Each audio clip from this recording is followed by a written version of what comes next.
ماذا لو وصلك عرض بأن تعطى بدل عمرك 70 60 50 سنة أن تعطى 200 سنة؟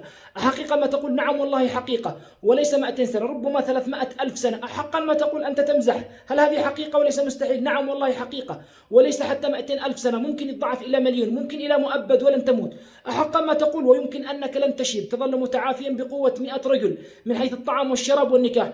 أحقا ما تقول يا رجل؟ نعم، وتعطى 66 ألف بنك حول العالم، وروسيا والصين والعالم والخليج واليمن والدنيا كلها بذهبها بنفطها بأموالها ملك.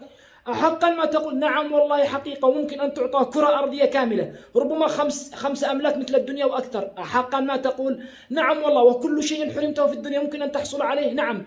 ولن أموت؟ حقيقة نعم. نعم لن تموت، وممكن أن تتعمر ملايين السنين بل مؤبدات ولن تموت بعدها أبدا. نعم. وممكن يتضاعف كل نعم وأي حاجة حرمته. نعم. كل ذلك ستحصل عليه، لكن أين؟ في الجنة. أفتبيع هذه الملايين وهذه الأعمار المضاعفة وهذه المؤبدات بشهوة ثانية؟ تبيعها بالحرام الذي أنت عارف أنه حرام بدون ما نفصل لك، وتبيعها بأنك تترك الحلال وتترك الأوامر وتترك ما أمرك الله سبحانه وتعالى به، وأنت تعرف ما هي الأوامر التي تتركها. الحلال بين والحرام بين.